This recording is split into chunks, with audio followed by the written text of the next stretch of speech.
আসসালামু আলাইকুম প্রিয় দর্শকবৃন্দ, স্বাগতম তোমাদের প্রিয় ইসলামিক চ্যানেল রহমতের দিগন্তে। আজকের ভিডিওটি এমন এক গভীর বাস্তবতা নিয়ে যা আমাদের প্রত্যেকের জীবনের সঙ্গে কোনো না কোনোভাবে জড়িত। কখনো ভেবেছ কেন তোমার জীবনে এত কষ্ট, এত পরীক্ষা, এত দুঃখ? তুমি তো খারাপ কিছু করনি, তবুও কেন বারবার তোমার জীবনে বিপদ আসে? আজ আমরা আলোচনা করব আল্লাহ যাকে ভালোবাসেন তাকে তিনি এই 4টি কষ্ট দেন। অনেকেই ভাবে কষ্ট মানেই আল্লাহ রাগ করেছেন, কিন্তু না, কখনো কখনো কষ্টই হচ্ছে ভালোবাসার নিদর্শন। আল্লাহ তার প্রিয় বান্দাদের দুনিয়ার একটু কষ্ট দেন, যেন তাদের গুনাহ মাফ হয়ে যায়, তাদের মন পরিষ্কার হয়ে ওঠে এবং তাদের ঈমান আরও দৃঢ় হয়। তুমি হয়তো এখন এমন এক পরিস্থিতির মধ্যে আছো যেখানে তুমি ভেঙে পড়েছ, মনে হচ্ছে আল্লাহ তোমাকে ভুলে গেছেন।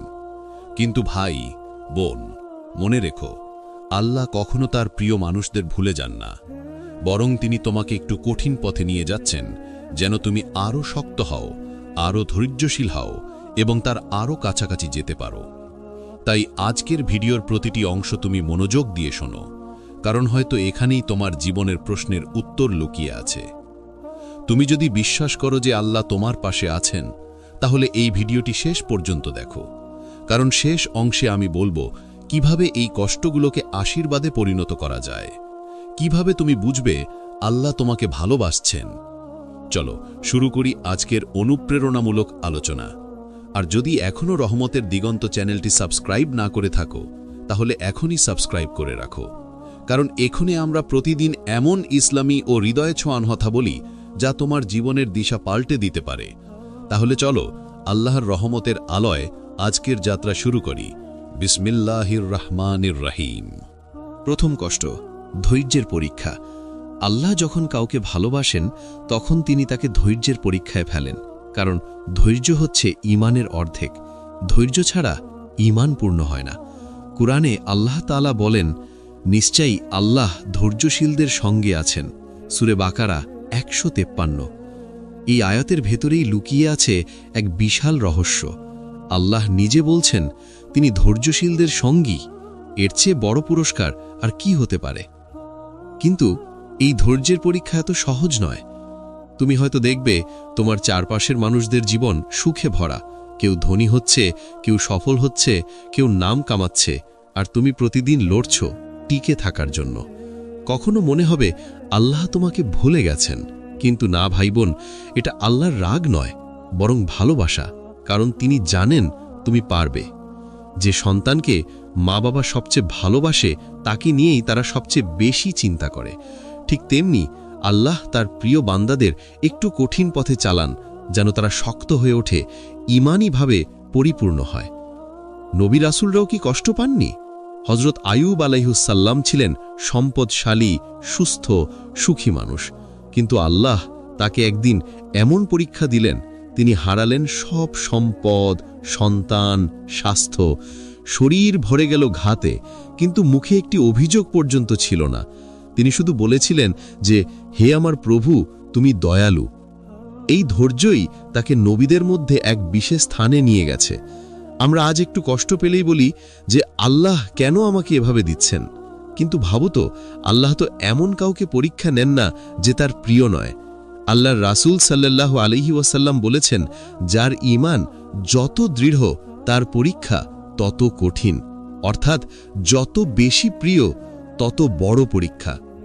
তুমি যদি কষ্টে থেকেও নামাজ পড়ো, যদি সমস্যার মধ্যেও আলহামদুলিল্লাহ বলো, তাহলে বুঝবে তুমি সেই প্রিয়দের একজন যাদের প্রতি আল্লাহর বিশেষ দৃষ্টি রয়েছে।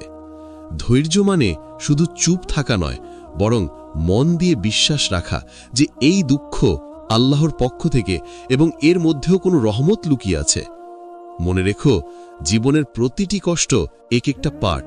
আল্লাহ তোমাকে ধৈর্যের মাধ্যমে শেখাচ্ছেন কিভাবে তুমি শক্ত হতে পারো, কিভাবে তুমি নিজেকে গড়ে তুলতে পারো।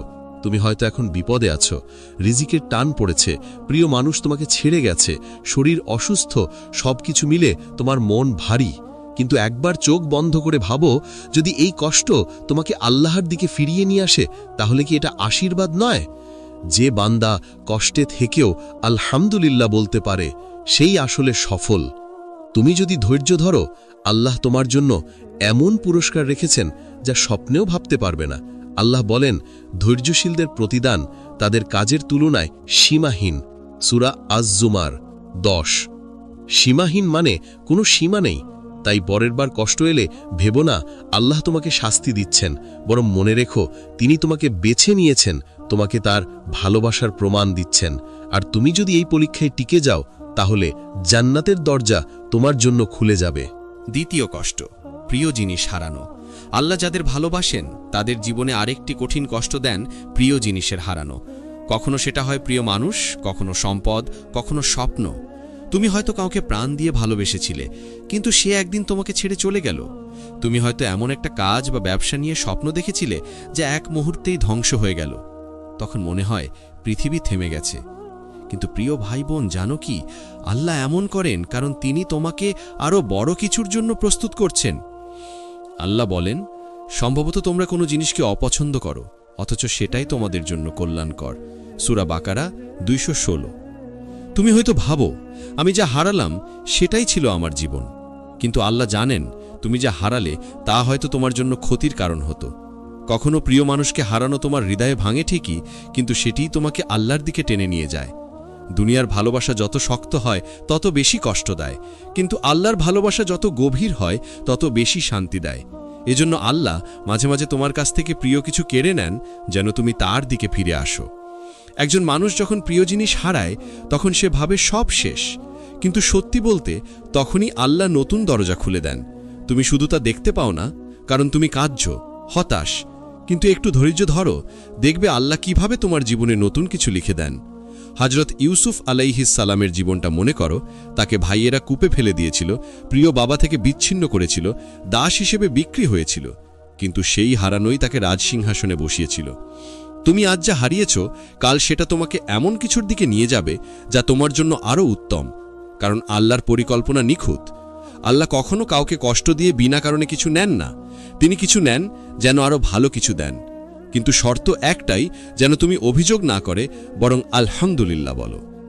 প্রিয় মানুষ হারালে তুমি হয়তো রাতভর কাঁদো, কিন্তু সেই কান্নার মধ্যে তুমি যখন সেজদায় পড়ে বলো, হে আল্লাহ, আমি তোমাকে ছাড়া কিছুই না, তখন আল্লাহর আরশ কেঁপে ওঠে, কারণ তিনি ভালোবাসেন সেই বান্দাকে যে কষ্টের মধ্যেও তার নাম উচ্চারণ করে। কখনো কখনো হারানো মানে শেষ নয়, নতুন শুরু। তুমি যদি বিশ্বাস রাখো যে আল্লাহ সর্বদা তোমার মঙ্গল চান, তাহলে তুমি কখনো একা নও। প্রতিটি দুঃখের পেছনে আল্লাহর রহমত আছে, প্রতিটি হারানোর পেছনে আছে নতুন দিগন্ত। তাই আজ যা হারিয়েছ তা নিয়ে হতাশ হয়ো না। মনে রেখো, যখন আল্লাহ তোমার হাত থেকে কিছু নেন, তখন তিনি তোমার বুকের ভেতরে কিছু দান করেন। তা হলো তাওয়াক্কুল, ঈমান আর ধৈর্য। একদিন তুমি বুঝবে এই হারানোই তোমার জীবনের সেরা পাওয়া ছিল। যে হৃদয় আল্লাহর জন্য হারাতে শেখে, সেই হৃদয় আর কখনো ভাঙে না। তৃতীয় কষ্ট, মানুষ দ্বারা অপমান ও অবিচার। আল্লাহ যাদের ভালোবাসেন তাদের জীবনে আরেকটি বড় কষ্ট দেন, মানুষের অবিচার ও অপমান। এই পৃথিবীতে এমন কেউ নেই যাকে সবাই পছন্দ করবে। তুমি যত ভালো কাজই করো, কিছু মানুষ সবসময় তোমাকে কষ্ট দেবে, অপমান করবে, পেছনে সমালোচনা করবে, তোমার সাফল্যে ঈর্ষা করবে। কখনো বন্ধু বিশ্বাসঘাতক হবে, কখনো প্রিয়জন কষ্ট দেবে। তখন মনে হবে, আল্লাহ কেন আমাকে এই অপমান দিচ্ছেন? কিন্তু আসলে এই অপমানও এক ধরনের রহমত। আল্লাহর প্রিয় নবীরা কি এই কষ্ট থেকে মুক্ত ছিলেন? একবার ভাবো, রাসূলুল্লাহ সাল্লাল্লাহু আলাইহি ওয়াসাল্লাম মানব ইতিহাসের শ্রেষ্ঠ মানুষ, কিন্তু তাকেও অপমান করা হয়েছিল, পাথর মারা হয়েছিল, মিথ্যাবাদী বলা হয়েছিল, পাগল বলা হয়েছিল। অথচ তিনি ছিলেন সত্যবাদী, দয়ালু, ন্যায়পরায়ণ। তবুও মানুষ তাকে কষ্ট দিয়েছে। কেন? কারণ আল্লাহ চেয়েছিলেন তিনি যেন ধৈর্যের সর্বোচ্চ উদাহরণ হন। অপমান আসলে আল্লাহর বান্দাকে শুদ্ধ করার এক মাধ্যম। তুমি যখন কারো কাছ থেকে অপমান পাও, তখন তোমার ভেতরে দুটি পথ খোলে। এক, প্রতিশোধের; দুই, ক্ষমার। আর আল্লাহ দেখেন তুমি কোন পথ বেছে নিচ্ছ। যদি তুমি ক্ষমা করো, চুপ থাকো, আল্লাহর ওপর ভরসা রাখো, তাহলে আল্লাহ নিজে তোমার পক্ষ থেকে প্রতিশোধ নেন। কুরআনে তিনি বলেন, অবশ্যই আল্লাহ ধৈর্যশীলদের সঙ্গে আছেন। আর নবী করিম সাল্লাল্লাহু আলাইহি ওয়াসাল্লাম বলেছেন, যে ব্যক্তি ক্ষমা করে, আল্লাহ তার মর্যাদা বাড়িয়ে দেন। তুমি যখন মানুষ দ্বারা অপমানিত হও তখন মনে রেখো তুমি আল্লাহর চোখের আড়ালে নও। তিনি দেখছেন তোমার কান্না, তোমার নীরবতা। আল্লাহ যখন ভালোবাসেন তখন তিনি তোমাকে মানুষ থেকে আলাদা করে দেন, যেন তুমি তার ওপরই নির্ভর করো। তুমি হয়তো ভাবছ, কেন মানুষ আমাকে বোঝে না? কিন্তু কখনো কখনো আল্লাহ চায় না সবাই তোমাকে বুঝুক, কারণ তিনি চান তুমি একমাত্র তার কাছেই মন খুলে বলো। এই অপমানের মধ্যেই লুকিয়ে থাকে আল্লাহর বিশেষ পরিকল্পনা। মানুষ যখন তোমাকে নিচে ফেলতে চায় তখন আল্লাহ তোমাকে ওপরে তোলার ব্যবস্থা করেন। তুমি শুধু ধৈর্য ধরো। হযরত ইউসুফ আলাইহিস সালামের উদাহরণ মনে করো। ভাইয়েরা অপমান করেছিল, মিথ্যা অভিযোগে জেলে পাঠানো হয়েছিল, কিন্তু সেই অপমানই তাকে রাজ সিংহাসনে বসিয়েছিল। তুমি যদি অন্যায়ের মধ্যে থেকেও ন্যায় স্থির থাকো, অপমানে থেকেও ধৈর্য ধরো, তাহলে আল্লাহ তোমাকে এমন সম্মান দেবেন যা কোনো মানুষ দিতে পারবে না। প্রিয় ভাই বোন, কেউ যখন তোমাকে কষ্ট দেয়, অপমান করে, তখন সাথে সাথে প্রতিক্রিয়া দেখিও না, বরং মনে রেখো এই কষ্ট তোমার পাপ মোচনের উপায়। রাসূলুল্লাহ সাল্লাল্লাহু আলাইহি ওয়াসাল্লাম বলেছেন যে যখন কোনো মুসলমান কষ্ট, দুঃখ, রোগ বা উদ্বেগে পড়ে তখন আল্লাহ তার গুনাহ মাফ করে দেন, এমনকি কাঁটার আঁচড়ের মতো ছোট কষ্ট। তুমি যদি এই অপমান সহ্য করে ধৈর্য ধরো, আল্লাহ তোমার জন্য জান্নাতে এমন স্থান তৈরি করে রেখেছেন যা কেবল ধৈর্যশীলদের জন্য সংরক্ষিত। তাই আজ যদি কেউ তোমাকে কষ্ট দেয়, গালমন্দ করে, মনে রেখো তুমি আল্লাহর বিশেষ পরীক্ষায় আছো। এই কষ্টের পরেই তোমার সম্মান আসবে। যেমন রাতের পরেই আসে সকাল, তেমনি অপমানের পরেই আসে আল্লাহর পুরস্কার। তুমি শুধু বলো, আল্লাহ আমার জন্য যথেষ্ট, তিনি আমার অভিভাবক। এই বাক্যটি এত শক্তিশালী যে এতে আল্লাহর রহমত নেমে আসে। চতুর্থ কষ্ট, দুনিয়ার একাকিত্ব ও নিঃসঙ্গতা। আল্লাহ যাদের ভালোবাসেন তাদের আরেকটি কষ্ট দেন, একাকিত্ব। এই কষ্টটি খুব নীরব কিন্তু ভীষণ গভীর। তুমি হয়তো মানুষে ঘেরা থেকেও মনে করো তুমি একা। কেউ তোমার ব্যথা বোঝে না, কেউ তোমার অনুভূতি বুঝতে চায় না। তুমি হয়তো হাসছ, কথা বলছ, কাজ করছ, কিন্তু ভেতরে শূন্যতা। প্রিয় ভাই বোন, এই একাকিত্ব আল্লাহর এক বিশেষ দান, কারণ আল্লাহ চান তুমি যেন তার সঙ্গে সম্পর্ক গভীর করো। যতক্ষণ মানুষ তোমার পাশে থাকে তুমি আল্লাহর দিকে পুরোপুরি ফিরে আসো না। তাই কখনো কখনো তিনি তোমার কাছের মানুষগুলোকে দূরে সরিয়ে দেন, যেন তুমি একমাত্র তারই উপর নির্ভর করো। তুমি হয়তো ভাবছ, কেন সবাই আমাকে ভুলে যাচ্ছে, কেন আমি একা পড়ে যাচ্ছি? কিন্তু তুমি বুঝতে পারছো না, এই একাকিত্বই তোমাকে আল্লাহর প্রেমে টেনে নিচ্ছে। নবী রাসূলরাও একাকিত্বে ছিলেন। হযরত মূসা আলাইহিস সালাম মরুভূমিতে একা ছিলেন। হযরত ইব্রাহিম আলাইহিস সালাম আগুনে একা ছিলেন। আমাদের প্রিয় নবী মুহাম্মদ সাল্লাল্লাহু আলাইহি ওয়াসাল্লাম হীরা গুহায় একা থাকতেন আল্লাহর স্মরণে। একাকিত্ব মানে পরিত্যাগ নয়, এটা আল্লাহর সঙ্গে সংযোগের সুযোগ। তুমি যখন একা অনুভব করো তখন আল্লাহ বলছেন, আমি আছি তোমার সঙ্গে। এই নিঃসঙ্গ মুহূর্তগুলোতে যদি তুমি কুরআন খুলে পড়ো, তাসবিহ পড়ো, নামাজে মন দাও, তাহলে দেখবে তোমার বুকের ভার ধীরে ধীরে হালকা হয়ে যাচ্ছে। কারণ আল্লাহর ভালোবাসা কোনো মানুষের ভালোবাসার মতো নয়, এটা অটুট, নিঃস্বার্থ, শান্তিময়। অনেক সময় আল্লাহ একাকিত্ব দেন যেন তুমি নিজের ভেতরটা চিনতে পারো। যতক্ষণ তুমি মানুষের সঙ্গে মিশে থাকো ততক্ষণ তুমি নিজের আত্মাকে বুঝতে পারো না, কিন্তু যখন একা থাকো তখন তুমি নিজের হৃদয়ের আওয়াজ শুনতে পাও, যা তোমাকে আল্লাহর দিকে ডেকে আনে। তুমি হয়তো ভাবছ, আমি কারো প্রিয় নই, কিন্তু বাস্তবে তুমি আল্লাহর প্রিয়, কারণ তিনি তোমাকে মানুষের ভিড় থেকে টেনে তার কাছে নিচ্ছেন। একদিন তুমি বুঝবে এই একাকিত্ব তোমাকে যতটা শক্ত করেছে ততটা কোনো সঙ্গ দিতে পারেনি। কারণ যারা একা থেকে আল্লাহর প্রেম খুঁজে পায় তারা কখনো শূন্য থাকে না। তুমি যদি একাকিত্বে থেকেও নামাজে স্থির থাকো, কুরআন পড়ো, আল্লাহর পথে থাকো, তাহলে এই পৃথিবী তোমাকে একা রাখলেও আসমান তোমার পাশে থাকবে। মনে রেখো, আল্লাহর ভালোবাসা মানে সবকিছু সহজ হওয়া নয়, বরং অনেক কষ্ট, নিঃসঙ্গতা, অপমানের মধ্য দিয়ে আত্মাকে পরিশুদ্ধ করা। কারণ আল্লাহ চান তুমি দুনিয়ার নয়, আখিরাতের জন্য প্রস্তুত হও। তুমি যদি এই একাকিত্বের সময়ও বলো, হে আল্লাহ, তুমিই আমার সঙ্গী, তাহলে আল্লাহর রহমত তোমাকে এমনভাবে ঘিরে ফেলবে যে তোমার একা লাগবে না। এই একাকিত্বের মধ্যেই তোমার ঈমানের আলো জ্বলে উঠবে, আর সেই আলো একদিন তোমাকে জান্নাতের পথে নিয়ে যাবে।